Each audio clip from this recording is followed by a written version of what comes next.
Hi, good morning. Welcome to another episode of PR cricket chat. ரொம்ப நாள் ஆச்சு நம்மலாம் மீட் பண்ணி.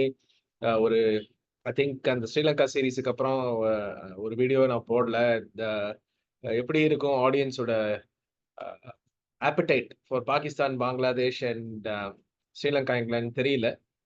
பட் இது ஒரு ஹிஸ்டாரிக் மொமெண்ட்டுங்க. நம்ம இன்னைக்கு பேச போறது 2 விஷயம். ஒண்ணு வந்து பாகிஸ்தான், பங்களாதேஷ் சீரிஸ். 2வது வந்து Duleep trophy. So test cricket fans new டெஃபினட்டா எக்ஸைட்டா இருப்பாங்க. இந்த பாகிஸ்தான், பங்களாதேஷ் சீரிஸ பார்த்துட்டு நான் அன்பார்ச்சுனேட்லி பார்க்க முடியல. YouTubeல ஹைலைட்ஸ் பார்த்தேன். ஆ பங்களாதேஷ் இவ்ளோ கன்சிஸ்டன்ட்டா ஆடி ரொம்ப நாள் ஆச்சு. அ இன்ஃபாக்ட் ஃபர்ஸ்ட் டெஸ்ட் பங்களாதேஷ் வந்து பாகிஸ்தான் 448 ஃபார் 6 டிக்ளேர்ட். அங்கேருந்து பங்களாதேஷ் 10 விக்கெட்ஸ்ல அந்த மேட்ச ஜெயிச்சாங்க. Second test Pakistan 275. 2 மேட்சுமே Pakistan put into bat by Bangladesh. 275. Bangladesh ரிப்ளைல 26 ஃபார் 6. 26 ஃபார் 6லேருந்து இந்த மேட்ச 6 விக்கெட்ஸ்ல ஜெயிச்சிருக்காங்கன்னா, செம்ம ஃபைட் காட்டியிருக்காங்க. நான் எதுக்கு இந்த சீரிஸோட ஸ்டார்ட் பண்றேன்னா, இந்தியாவோட அடுத்த அசைன்மென்ட் பங்களாதேஷ். செப்டம்பர் 19 நம்ம சென்னையில ஃபர்ஸ்ட் கேம். அப்புறம் கான்பூர்ல செகண்ட் டெஸ்ட். ஸோ இந்தியா வந்து ஸ்ரீலங்கால போயிட்டு தோத்துட்டு வந்தாங்க. அது ஓகே. அது ஒன் டே சீரிஸ். ஸ்பின் ஆடல. பட் இந்த பங்களாதேஷ் சைட் ஸ்பின்னர்ஸ் இருக்காங்க. மெஹதி ஹசன், ஷகீப் அண்ட் பேஸ் பவுலர்ஸும் இருக்காங்க. Nahid very impressive. ஸோ எதுக்கு நான் சொல்ல வரேன்னா, India can not take Bangladesh lightly. But hats off to Bangladesh. பாகிஸ்தான்ல போய் பாகிஸ்தான் அடிச்சு வந்தாங்க.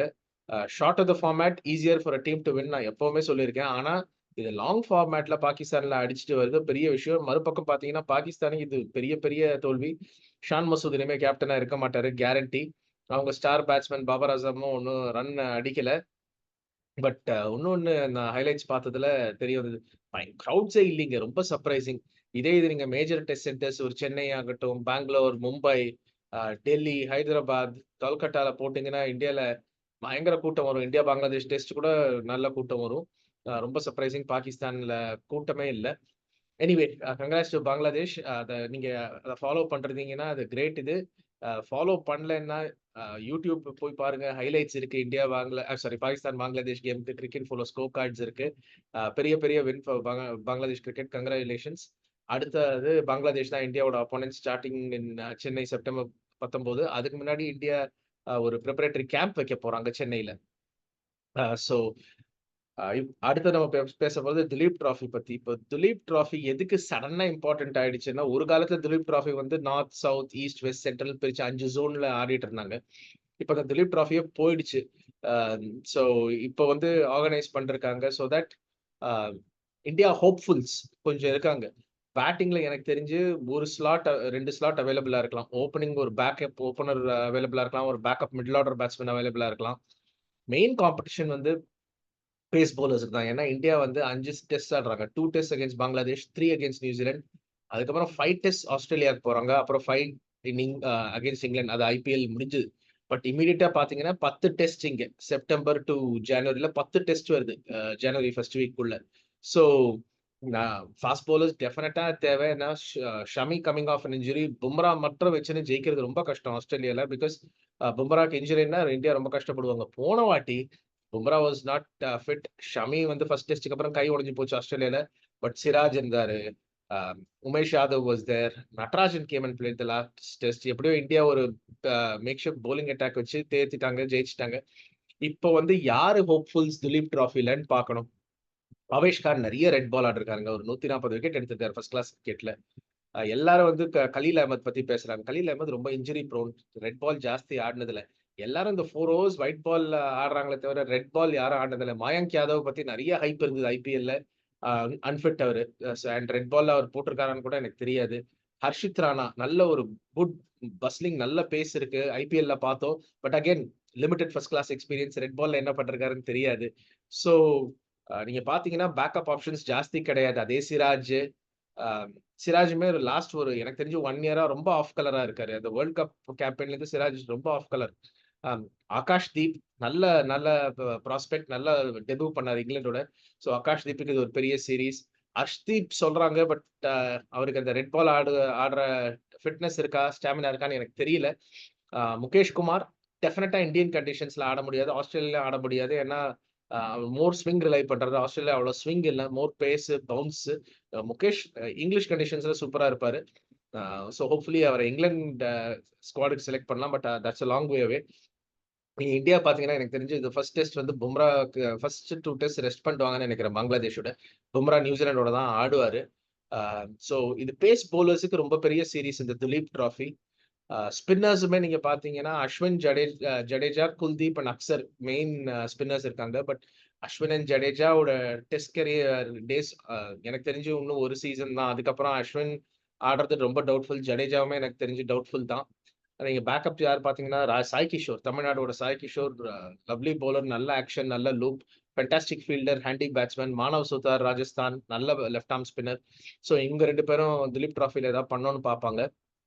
இந்த திலீப் டிராஃபி வேற யாருக்கு ரொம்ப இம்பார்ட்டன்ட்? எனக்கு தெரிஞ்சு ராகுலுக்கு இது ரொம்ப இம்பார்ட்டன்ட். ஏன்னா ஹைதராபாத்ல ஃபர்ஸ்ட் டெஸ்ட்ல 86 அடிச்சாரு. அதுக்கு முன்னாடி சவுத் ஆப்பிரிக்காவோட ஒரு செஞ்சுரி அடிச்சிருந்தாரு. அதுக்கப்புறம் ராகுல் 4 டெஸ்ட் ஆடல, இன்ஜர்டு. அவருக்கு ரீப்ளேஸ்மெண்ட்டா நான் வந்தாரு சர்ஃப்ராஸ் கான். 350 அடிச்சாரு அந்த இங்கிலாந்து சீரிஸ்ல. ரொம்ப இம்ப்ரெசிவா இருந்தாரு. சோ சர்ஃப்ராஸ் கான் வெயிட் பண்ணிட்டு இருக்காரு. ஆனா ராகுல் ஃபிட்டா இருந்தாரு. டெஃபினட்டா அவர் தான் நம்பர் 5ல ஆடுவாரு. சர்ஃப்ராஸ் கான் ஸ்குவாட்ல இருப்பாரு. மத்த ஹோப்ஃபுல்ஸ் இருக்காங்க. ரஜத் பட்டிடார் நெறைய சான்ஸ் குடுத்தாங்க. இங்கிலீஷ் சீரிஸ்ல 4 டெஸ்ட் குடுத்தாங்க. ஒண்ணும் அடிக்கல. தேவ்தத் படிக்கல் அவருக்கு கடைசி டெஸ்ட்ல ஒரு சான்ஸ் குடுத்தாங்க. But I don't think Devdutt Padikkal ஸ்குவாட்ல வருவாருன்னு நெனைக்கிறேன். சோ இது ராகுலுக்கு ரொம்ப இம்பார்ட்டன்ட். சர்ஃப்ராஸ் கானுக்கு ரொம்ப இம்பார்ட்டன்ட். ஏன்னா புச்சி பாபுல் ஒண்ணும் பண்ணல சர்ஃப்ராஸ் கான். இன்னொரு பிளேயருக்கு இது என்ன இது எதுக்கு இம்பார்ட்டன்ட் இவன் தோ அவரு சர்டனிட்டின்னா ரிஷப் பந்த். ஏன்னா எனக்கு தெரிஞ்சு ரிஷப் பந்தோட most favourite format test cricket தான். அதுக்கப்புறம் ஓடிஐ, அதுக்கப்புறம் T20. எனக்கு தெரிஞ்சு Rishabh is not a T20 player but more test and ODI player. Rishabh red ball வந்து கடைசியா டிசம்பர் 2022ல ஆடினாங்க இந்தியா பங்களாதேஷோட ரெட் பால். அதுக்கப்புறம் ரிஷப் பந்த் ரெட் பாலே ஆடல. கிட்டத்தட்ட 21 மந்த்ஸ்க்கு அப்புறம் ரிஷப் பந்த் ரெட் பாலுக்கு வராரு. இது பெரிய பெரிய டோர்னமெண்ட் ரிஷப் பந்துக்கு துலீப் டிராஃபி அண்ட் மத்த டெஸ்ட் மேட்சஸ். துருவ் ஜுரல் சூப்பர்பா பெர்ஃபார்ம் பண்ணாரு ரிஷப் பந்தோட பேக்கப்பா இந்தியா இங்கிலாந்து சீரிஸ்க்கு. சோ துருவ் ஜுரல் ஸ்குவாட்ல இருப்பாரு பேக்கப்பா. Main keeper of course Rishabh Pant. Washington சுந்தருக்கு இது ஒரு பெரிய சீரிஸ். ஏன்னா வந்து ஸ்ரீலங்கால நல்லா போட்டாரு. ஜிம்பாப்வேல மேன் ஆஃப் த சீரிஸ் ஆனாரு. எனக்கு தெரிஞ்சு வாஷிங்டன் சுந்தருக்கு அந்த டெஸ்ட் இனி அவர் ஒரு பேட்ஸ்மேனா கூட ஆடலாம். அந்த அபிலிட்டி இருக்கு வாஷிங்டன் சுந்தருக்கு டெஸ்ட் கிரிக்கெட்ல. அவர் போலிங் டெஃபினட்டா இம்ப்ரூவ் பண்ணும். ரைட் நவ அஸ்வின் லீக்ல எல்லாம் கிடையாது Washington Sundar. White ball is okay. But red ball நிறைய இம்ப்ரூவ் பண்ண வேண்டியிருக்கு வாஷிக்கு. பட் அதை இம்ப்ரூவ் பண்ணாருன்னா இன் ஃபியூச்சர் ஒரு பெரிய பெரிய சான்ஸ் இருக்கு வாஷிக்கு டெஸ்ட் கிரிக்கெட் ஆடுறதுக்கு இந்தியாவுக்கு. So and backup openers Yashasvi Jaiswal and Rohit Sharma தான் ஓப்பனிங் இந்த டெஸ்ட் சீரீஸுக்கு. At least for the first 5-10 test. Backup opener எப்பவுமே ஒரு ஸ்குவாட்ல வச்சுப்பாங்க. எஸ்பெஷலி ஓவர்சீஸ் டூர்ஸ்ல. ருத்துராஜ் கைக்வாடா, சாய் சுதர்ஷனா அது ஒரு காம்படிஷன் இருக்கு. 2 பேருமே இருக்காங்க துலீப் டிராஃபில. சோ இந்த மாதிரி நிறைய இன்ட்ரெஸ்டிங் மினி காம்படிஷன் இருக்கு ஸ்பாட்ஸுக்கு. Pace bowling, spin slot, middle order slot and opener slot plus establish players விளையாடுறதுக்கு இது ஒரு நல்ல ஆப்பர்ச்சுனிட்டி. எஸ்பெஷலி ராகுலுக்கு. ஏன்னா ஹேட் அ பேட் ஐபிஎல். அப்புறம் இன்ஜுரி, T20 வேர்ல்ட் கப் டீம்ல இல்ல. ஸோ ஹோப்ஃபுல்லி ராகுல் திலீப் டிராஃபில கொஞ்சம் சாலிடா பெர்ஃபார்ம் பண்ணுவாரு. ஏன்னா ஒரு ஃபிட் அண்ட் ஃபயரிங் ராகுல் ரொம்ப ரொம்ப இம்பார்ட்டன்ட் இந்தியாவுக்கு. Especially on a big away tour ஆஸ்திரேலியால. ஸோ பொறுத்திருந்து பார்க்கலாம். இந்த மினி பேட்டில்ஸ் இருக்கு. எல்லாரும் சொல்றாங்க, ஓ சுப்மன் கில்லுக்கு இது பெரிய சீரிஸ். எனக்கு தெரிஞ்சு சுப்மன் கில் பெரிய சீரிஸ் கிடையாது. அவரை தான் நெக்ஸ்ட் கேப்டன் டிசைட் பண்ணியாச்சு. கான்ஃபிடன்ஸ் கொடுத்தாச்சு.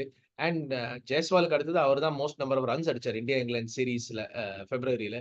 So Shubman Gill white ball form கொஞ்சம் இன்கன்சிஸ்டன்டா இருந்தே தவிர ரெட் பால் நல்லா தான் ஆடிருக்காரு. ஸோ பொறுத்திருந்து பார்ப்போம் எப்படி போகுது இதுன்னு. இந்த ஃபர்ஸ்ட் ரவுண்ட் ஆஃப் மேட்சஸ் முடிஞ்ச அப்புறம் ஒரு ரிவ்யூ நம்ம பண்ணலாம். நல்லா இருக்கும் பார்க்கறதுக்கு. ஃபர்ஸ்ட் கேம் வந்து பெங்களூர்ல சைமல்டேனியஸ்ல அனந்தபூர் இன் ஆந்திரா அந்த கேம் செகண்ட் மத்த கேம் நடக்குது அங்க. A versus B, C versus D வந்து அனந்தபூர்ல. அனந்தபூர் ஹிஸ்டாரிக்கலி இந்தியன் வென்யூ மாதிரி ஸ்பின்னிங் வென்யூ கிடையாது. நிறைய பேஸ் பவுலர்ஸுக்கு ஹெல்ப் பண்ணும். இந்த வென்யூல பேஸ் பவுலர்ஸ் எப்படி போடுறாங்கன்னு பாக்குறது ரொம்ப இன்ட்ரெஸ்டிங்கா இருக்கும். ஏன்னா இது பேஸ் பவுலர்ஸ் கொஞ்சம் ஜாஸ்தி விக்கெட் எடுத்திருக்காங்க அனந்தபூர்ல ஸ்பின்னை விட. ஸோ பொறுத்திருந்து பார்க்கலாம் என்ன ஆகுதுன்னு. தேங்க்யூ ஃபார் வாட்சிங் another episode of PR cricket chat. உங்களுக்கு இந்த வீடியோ பிடிச்சிருந்தா லைக் பண்ணுங்க, ஷேர் பண்ணுங்க, சப்ஸ்கிரைப் பண்ணுங்க, பெல் ஐக்கானை பிரஸ் பண்ணுங்க நோட்டிபிகேஷனுக்கு. இந்த வீக் எண்டில் வந்து நம்ம இந்தியன் டீம் அனௌன்ஸ் பண்ண போறாங்க பங்களாதேஷ் சீரீஸுக்கு. நம்ம அதை பத்தி பேசுவோம். அண்ட் ஆல்சோ திலீப் டிராஃபியை பார்ப்போம். செப்டம்பர் வந்தாச்சு. ஸோ நிறைய கிரிக்கெட் கண்டென்ட் வரப்போகுது. அண்ட் அதை நம்ம டீட்டெயில்டாக கவர் பண்ணுவோம் அடுத்த வீடியோவில். தேங்க்யூ வெரி மச் ஃபார் வாட்சிங் and have a great day.